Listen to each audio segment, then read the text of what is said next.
Buenos días a todos.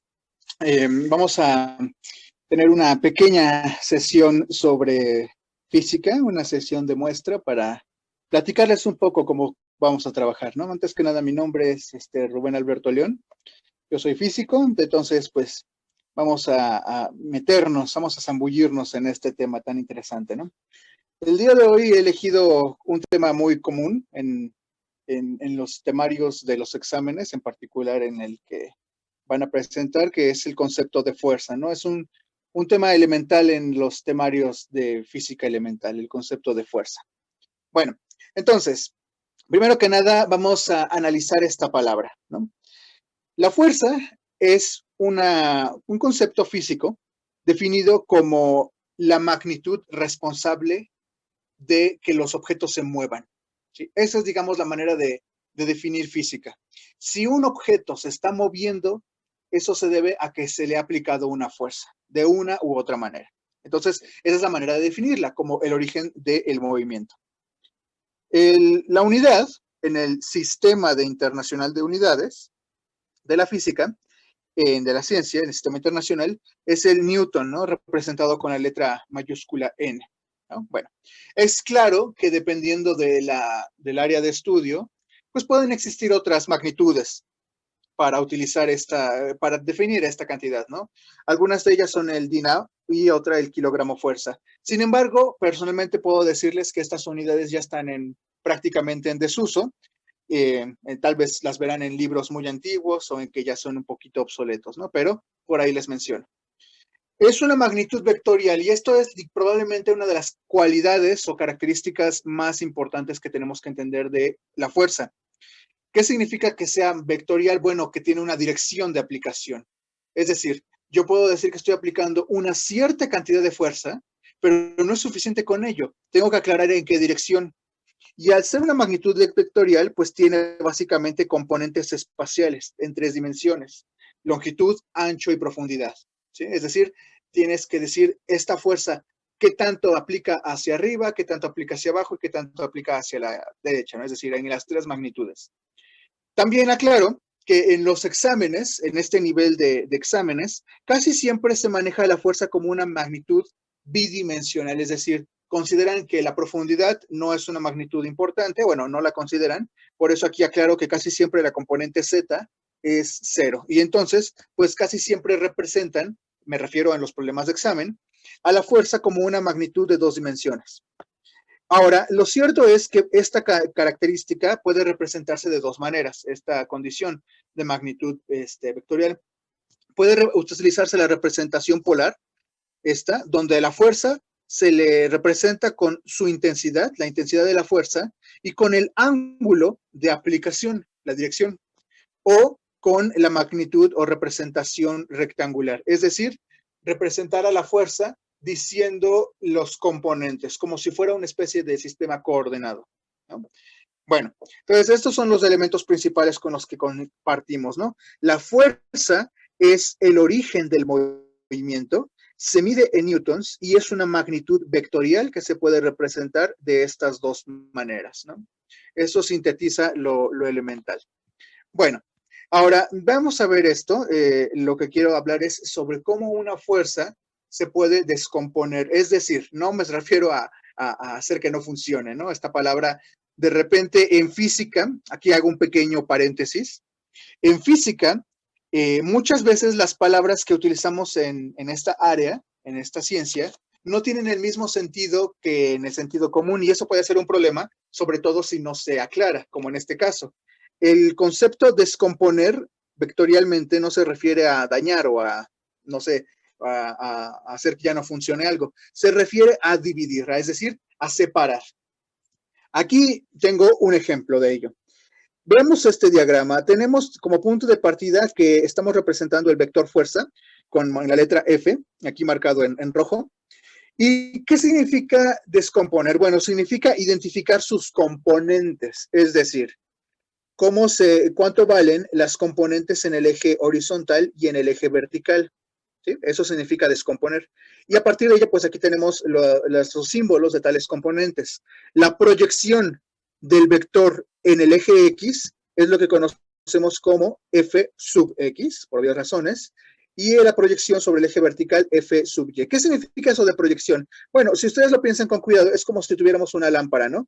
Una lámpara larga que se proyecta sobre el vector y el vector pues va a dibujar su sombra, ¿no? Sobre el eje X.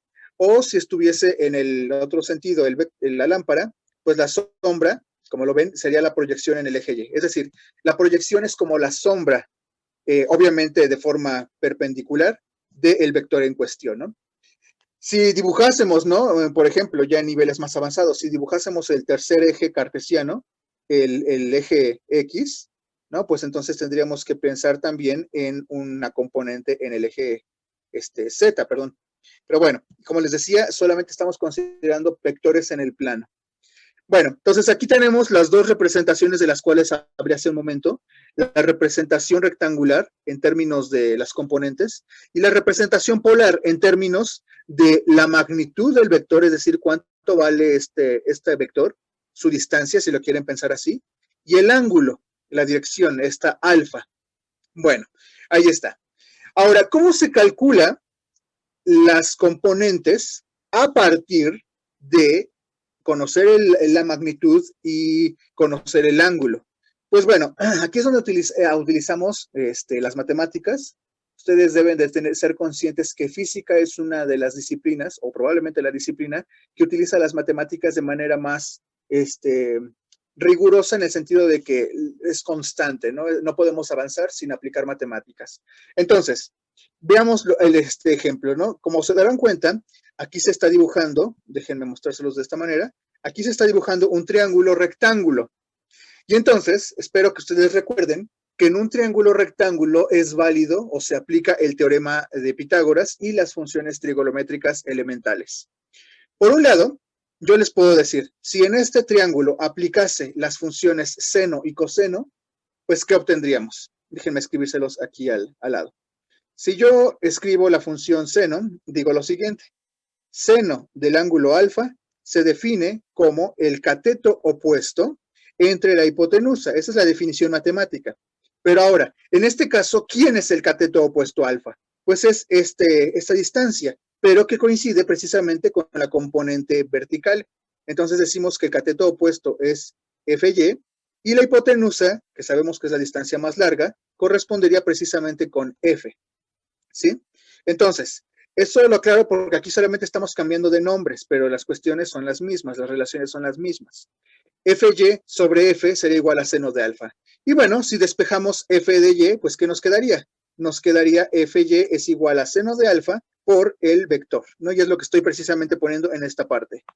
La componente vertical es la magnitud del vector multiplicada por el seno del ángulo en cuestión. ¿Sí? Si aplicásemos un razonamiento similar para el coseno, pues obtendríamos la fórmula para la otra componente. Entonces, ¿cómo obtenemos las componentes a partir de la magnitud y del ángulo? Con funciones trigonométricas, ¿no? F por el coseno de alfa y F por el seno de alfa respectivamente para estas dos componentes. Y como lo pueden ver aquí abajo, pues está el procedimiento inverso, es decir, acabamos de calcular cuánto valen las componentes a partir de saber la magnitud del vector y de su ángulo. Pero ¿cómo le hacemos para proceder en el sentido opuesto? Es decir, ¿cómo a partir de las componentes conocer la magnitud del vector en cuestión? Bueno, pues ya se los había mencionado hace un momento. Esto es cuestión de aplicar en este caso, el teorema de Pitágoras, teniendo en cuenta, recordando que dice el teorema de Pitágoras, ¿no? Se los aclaro. Decía lo siguiente, que el cuadrado de la hipotenusa es equivalente a la suma de los cuadrados de los catetos, ¿no? Entonces, ¿quién es la hipotenusa? Pues es el vector, o la magnitud del vector, mejor dicho. Eso es lo que significan estas dos barritas, la magnitud del vector. ¿Y quiénes son los catetos? Pues serían las magnitudes tanto de f de x como de f de y. Y es lo que tenemos escrito aquí. Entonces decimos que la magnitud de f, la magnitud de este vector, es la raíz cuadrada de la suma de los cuadrados de los catetos, es decir, de las componentes. Bueno, entonces como se darán cuenta, obtener en ambos caminos el proceso es muy simple. estamos utilizando trigonometría básica. Bueno, llegará el momento donde tengamos que esto aplicarlo en tal vez un par de problemas. Pero bueno, eso es lo que quería comentarles sobre cómo operamos a un vector, descomponerlo o recomponerlo, ¿no? De a partir de las componentes obtener sus magnitudes o viceversa. Bueno, ahora quiero ahondar en otro aspecto sobre el concepto de fuerza, ¿no? Esto que seguramente habrán visto más de una vez, pero quiero discutirlo con algunos puntos interesantes, ¿no? La fuerza no es un concepto que a priori los científicos dijeran, ah, obvio, la fuerza es esto. No. De hecho, tardó mucho. Incluso Galileo y Kepler no lograron como tal unificar el concepto de fuerza. Muchos hablaban de la vis viva de la materia, ¿no? De esta ánima corpórea. Es decir, incluso las maneras en las cuales se referían a estas características eran pues disonantes, porque cada quien decía o hacía sus escritos en términos de lo que ellos bautizaban a ciertas características de la materia. Bueno, fue precisamente Newton quien a partir de un escrito donde quería comprobar que la elipse es la órbita de los cometas, del movimiento de los planetas también, pues escribe su obra cumbre, ¿no? Los principios matemáticos de la filosofía natural, ¿no? Probablemente uno de los libros más importantes, o el libro más importante, al menos en la ciencia. Y solamente como un comentario, estas leyes de Newton, que se muestran como el cumbre de su trabajo, realmente eran el prólogo de este libro, ¿sí? Eran, digamos, la introducción, es decir, yo, Newton, para que aquellos que me lean entiendan qué es lo que de lo que estoy hablando, establezco 3 postulados, de hecho eran más, que pues en los sucesivos se conocieron como las leyes de Newton, ¿no? Entonces, bueno, los vamos a mencionar, seguramente ya han hablado de ellos o han visto de ellos, pero vamos a discutir brevemente sus implicaciones, ¿no? Bueno, entonces, la primera ley de Newton, que es conocida como la ley de la inercia, dice lo siguiente: cualquier objeto, es decir, cualquier masa, permanece en un estado de reposo. Es decir, si tú tienes un mueble, ese mueble se va a quedar ahí, en reposo, a menos que tú lo empujes. O en cambio, todo objeto se va a quedar en movimiento a menos que otra fuerza actúe sobre él y lo detenga. Esta segunda afirmación puede ser un poco extraña, porque es claro que ustedes habrán visto un cuerpo, no sé, una mesa, un libro, y ahí está, quietecito, ¿no? En la total inestaticidad, es decir, totalmente quieto. Y pues no se va a mover hasta que le apliques una fuerza. Eso parece pues lógico e intuitivo. Sin embargo, lo otro pareciera ser un poco más extraño. ¿Cómo que hay un cuerpo que se puede mover perpetuamente? Bueno, seguramente nunca han visto un cuerpo que esté en movimiento para siempre. Lo que han visto es que si tú tienes un cuerpo y se mueve, en algún punto se detiene. Pero el que se detenga precisamente es una evidencia de la primera ley. Pensemos en lo siguiente: si tú tienes una pelota, le das un golpe, pues sabes que la pelota va a subir y eventualmente va a bajar, y después de algunos rebotes probablemente se detenga, ¿no? O seguramente se detenga. Lo cierto es que tú aplicaste una fuerza que produjo precisamente el movimiento. Lo que uno tendría que cuestionarse ahora es, ¿qué hizo? ¿Qué fuerza fue la que provocó que eventualmente la pelota se detuviese y no se moviese perpetuamente? Pues hay varias fuerzas, ¿no? Probablemente la más clara es la fuerza producida por el peso, es decir, la fuerza gravitacional. Y también habrá otras fuerzas, como la resistencia del aire, ¿no? Es decir, las fuerzas están en todos lados, ¿no? Y lo que estamos observando es que un objeto pues se va a mover precisamente como producto de las fuerzas. Realmente la ley de la inercia nos recuerda esta cuestión que les dije al principio: la fuerza es el origen y el fin. Ahora podemos añadir eso: el origen y el fin, o el causante de mover un objeto, pero también de detenerlo. Esa es, digamos, la primera ley de inercia. Y casi siempre se muestran situaciones hilarantes, como la que tengo aquí. Ya me pasé de la diapositiva, me pasé un poco. Estas, ¿no? Esta típica imagen de broma, ¿no? De qué pasa con este tráiler, ¿no? Bueno, pues como pueden ver, la carga, esta gran masa que estaba cargando el tráiler, pues se ha avanzado más de lo que debiera, ¿no? Ya casi arrollado al conductor en su cabina. ¿Qué es lo que ha pasado? ¿O qué debió de pasar para que no se moviera? Bueno, evidentemente el problema o el error aquí fue que esta piedra no fue atada o no fue amarrada dentro del contenedor. Pero independientemente de eso, ¿qué pasa? Pues el automóvil, bueno, en este caso el camión, está pues en movimiento, ¿no? Tiene un movimiento constante, producido por el motor, es cierto, con energía química, todo eso, pero está en movimiento. Es decir, hay una fuerza que lo está moviendo. Si el conductor frena el automóvil, es decir, cesa su fuerza que lo mueve, pues es cierto que la fuerza que mueve el automóvil va a detenerlo, ¿no? La fricción con las llantas y el suelo. Pero la roca no está atada, digamos, a la misma condición. La roca va a querer mantener su estado de movimiento. Eventualmente va a ser frenado, pues, por la cabina, ¿no? Por la fricción con la superficie del contenedor, pero pues sí se dio la oportunidad de moverse porque pues no hubo una fuerza que lo parase, como en el caso de las llantas que detuviesen un automóvil, ¿no? Entonces, lo que estamos viendo es un efecto de la inercia, ¿no? De esta cuestión. Bueno, la segunda ley, la ley de la dinámica, es probablemente la ley más explícita matemáticamente de las tres. Y se lee de manera muy simple, ¿no? Dicen, la fuerza que actúa sobre un cuerpo es directamente proporcional a su masa y también a su aceleración. ¿Qué significan estos conceptos de proporcionalmente? Bueno, analicemos la expresión que es muy simple. Fuerza igual a masa por aceleración. Lo que nos está diciendo es que si yo aumento cualquiera de las dos cantidades, ya sea masa o aceleración, la fuerza en consecuencia debería también de aumentar. Si aumento la fuerza, también, perdón, si aumento la masa, aumenta la fuerza y lo propio con la aceleración. ¿Sí? Fíjense que en este caso, no sé si estarán dándose cuenta de que estoy marcando de manera más prominente tanto a fuerza como a aceleración, porque son magnitudes vectoriales. En cambio, la masa es un escalar, entonces pues no manifiesto su magnitud vectorial más remarcándola. Pero bueno, ahora otro comentario que quisiera hacerles, lo hago pues porque soy físico y me gusta que esto no quede con la típica fórmula, ¿no? Ahí. Las cantidades físicas rara vez son simples fórmulas triviales en el sentido de que son fórmulas elementales donde solamente multiplicas y ya, ¿no? En realidad las fórmulas en la física son casi siempre funciones. Y en este caso estamos viendo un ejemplo de ello. La fuerza que hemos escrito como masa por aceleración es de hecho la derivada del momento. Y ustedes dirán, ¿qué rayos es momento? Bueno, la palabra momento es otro ejemplo de cómo el concepto, de cómo palabras en nuestro idioma coloquial no significan lo mismo en el lenguaje de la física.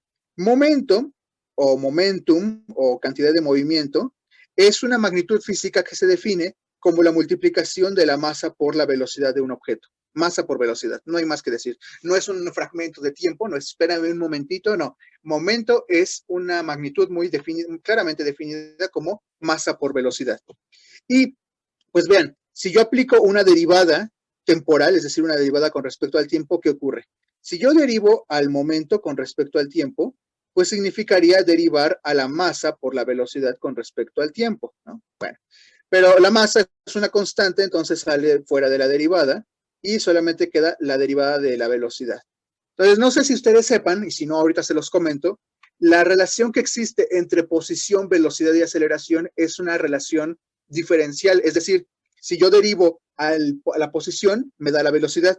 Si yo derivo a la velocidad, me da la aceleración. Y es precisamente lo que tengo aquí. Masa por la derivada de la velocidad, es decir, la aceleración.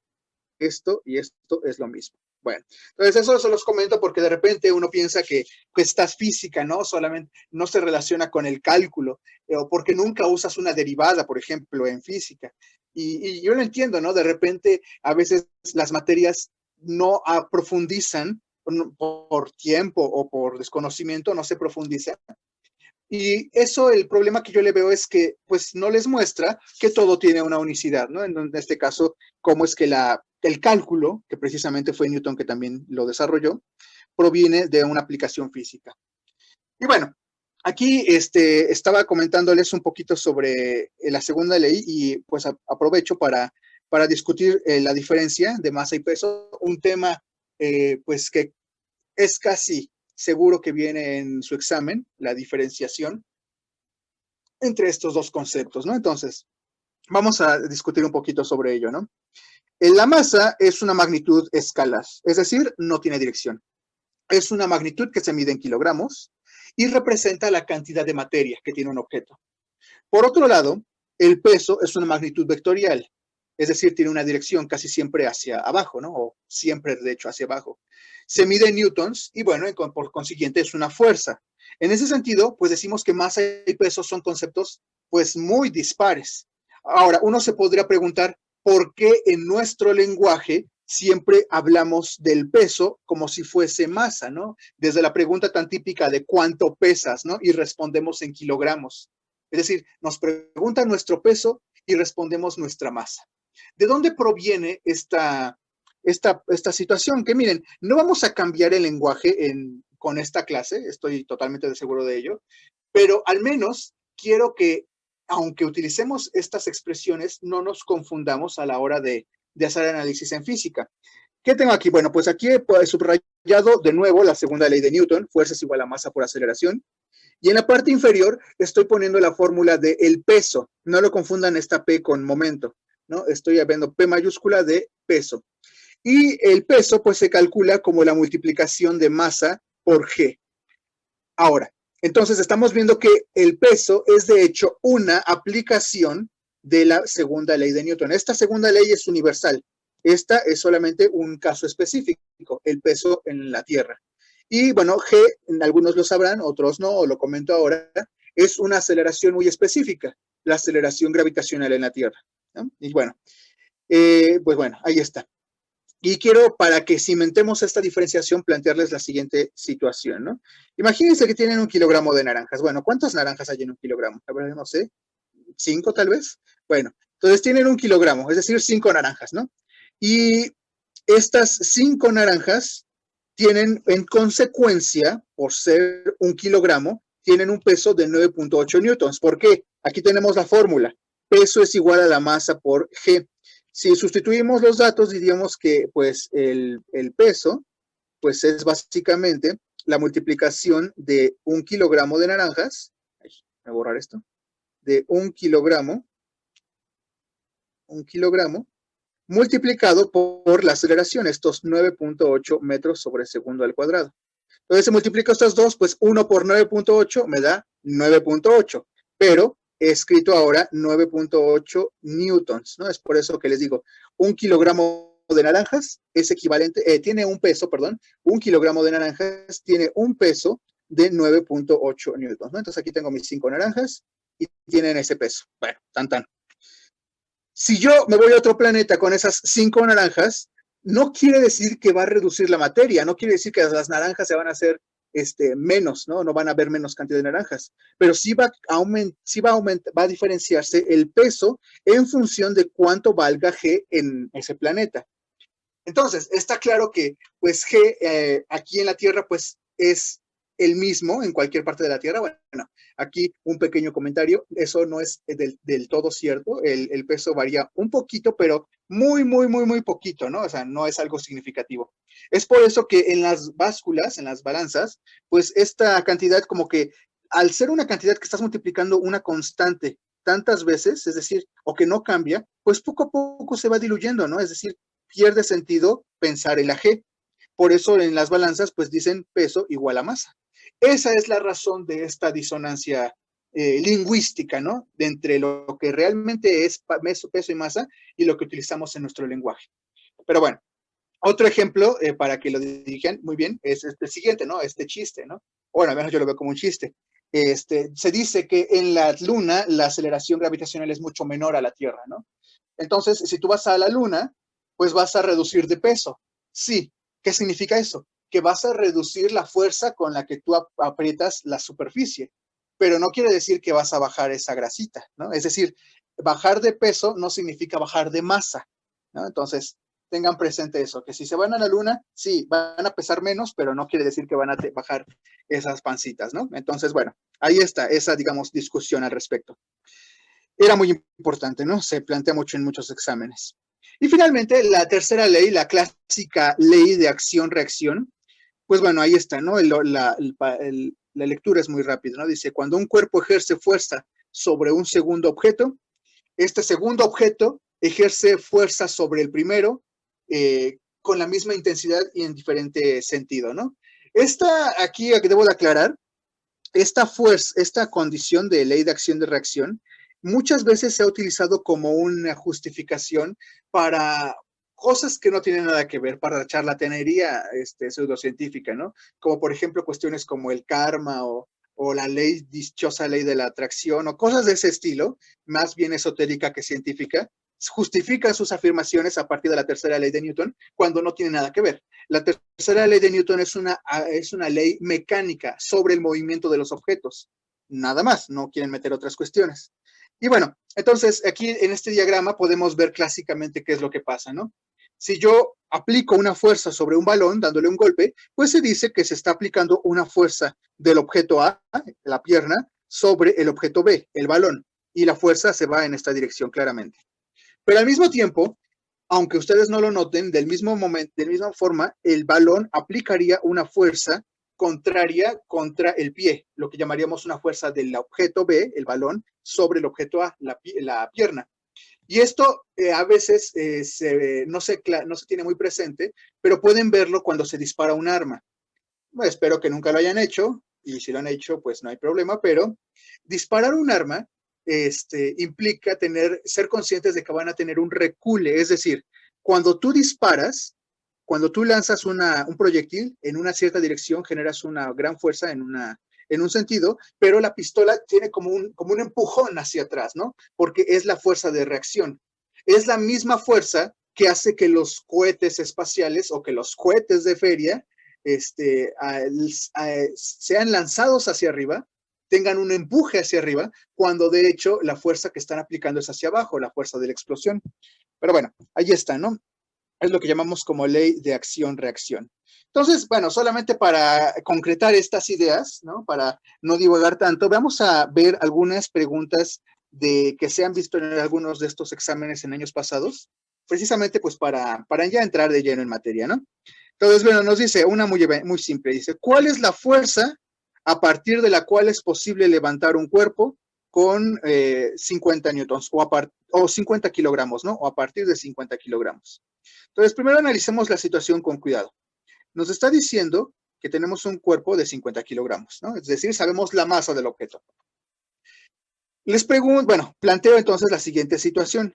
Si este cuerpo que tiene esta masa, 50 kilogramos, ¿no? 50 kilogramos. ¿Qué peso ejerce sobre el piso? ¿Cuánto vale su peso? Bueno, pues ya sabemos que peso es masa por G, ¿no? Y ya sabemos que G tiene este valor de 9.8 metros sobre segundo al cuadrado. Pero no nos están preguntando el peso. Nos dicen con cuál fuerza o a partir de cuál fuerza es posible levantar un objeto de estas condiciones. Quiere decir que nos están preguntando cuál sería la fuerza que tendríamos que aplicar hacia arriba para levantarlo. Entonces, quiero que se den cuenta, si tenemos fuerzas en diferentes direcciones, la fuerza que va a cumplir eso tendría que valer al menos ser igual a la magnitud del peso, ¿sí? Entonces, esa cantidad es lo que vamos a calcular.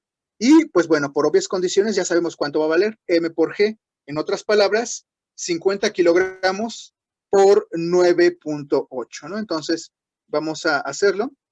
50 kilogramos, aquí está, 50 kilogramos por 9.8, ¿no? Metros sobre segundo al cuadrado.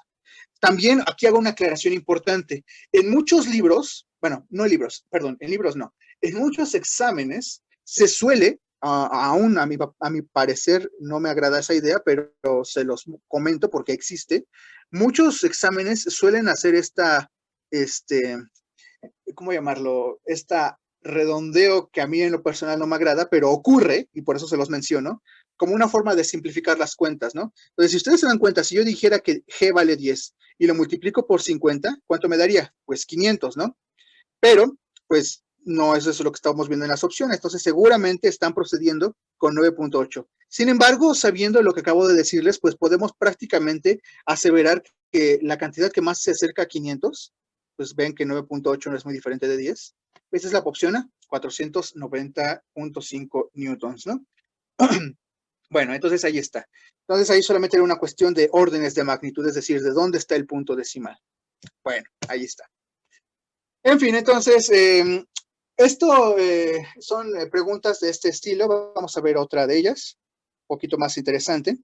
Dice, un avión, un jumbo, tiene una masa de 2 por 10 a la 5 kilogramos, ¿no? Es decir, si ustedes lo quieren escribir en su notación convencional, es decir, con todas sus cifras, 2 por 10 a la 5, pues sería, voy a cambiar, sería aproximadamente 2 seguido de 5 lugares ocupados por ceros, es decir, 200,000 kilogramos, ¿no? O, sí, 200,000 kilogramos, o 20 toneladas. No estoy seguro si eso es lo que realmente pesaría un avión, pero bueno. Dice, ¿qué fuerza neta se requiere para imprimirle una aceleración de 35 metros por segundo? Bueno, entonces, a ver, lo primero que tenemos que hacer cuando resolvemos estos ejercicios es tener muy en claro qué es lo que nos están pidiendo responder. Nos están pidiendo responder fuerza. Ok. La segunda ley de Newton la escribimos y dijimos que era la multiplicación de masa por aceleración. Conocemos la masa y sabemos qué aceleración estamos buscando obtener. Entonces es una simple multiplicación, 2.1 por 10 a la 5 por 35. ¿No? Entonces, este 35 no está escrito en notación científica, pero en este caso no es un problema, porque significaría que lo único que tendríamos que hacer es multiplicar 2 por 35. Entonces, la fuerza sería 2 por 35, que nos daría 70. 70 por 10 a las 5 newtons, ¿no? Ahí está. Y ahí está nuestra respuesta. ¿Cuál sería su opción o cuál sería la bolita que encerrarían, ¿no? Entonces, ven aquí las opciones. Pues ninguna, ¿verdad? Ninguna. Y entonces entramos en pánico, ¿verdad? Decimos, no, lo hiciste mal. Pues no, cuidado. No es que hayamos resuelto el problema mal. Este es el resultado, solamente que hay que tener conciencia de que esta cantidad se puede volver a escribir de una manera distinta. Aquí tenemos 70 por 10 a la 5, pero es totalmente válido escribirlo como 7 por 10 a la sexta. ¿Qué hemos hecho? Pues este 0, que significa un 10, y lo hemos utilizado para sumarle una unidad al exponente. Entonces, bueno, solamente fue una cuestión de ajustar los exponentes, y bueno, entonces estamos claros que la opción correcta es la B. ¿Sí? Ahí está. Bueno, entonces, pues creo que no hay más que decir al respecto. Ya hemos resuelto esto. Esto, como les decía, es una muestra de cómo me gustaría trabajar con ustedes, en el sentido de que pues vemos los temas, revisamos lo que ya hemos visto en el pasado. Aquí no hemos tenido la oportunidad de estar platicando en vivo, me refiero. Tengo una duda, la respuesta no era la C. Cierto, la C. Perdón, aquí me acaban de comentar y es cierto, aquí encerré el equivocado. Déjenme borrar esto. Aquí les dije la respuesta, pero encerré la otra, ¿verdad? Aquí abajito. Bueno, entonces les decía, entonces la cuestión es esta de mostrar el tema y revisar algunos ejemplos de examen, ¿no? De exámenes anteriores, por supuesto, y ver las dudas, ¿no? Es decir, tratar de trabajar a la par, es decir, yo les muestro algo, ustedes me dicen qué es lo que están entendiendo o si quieren discutir más sobre un tema.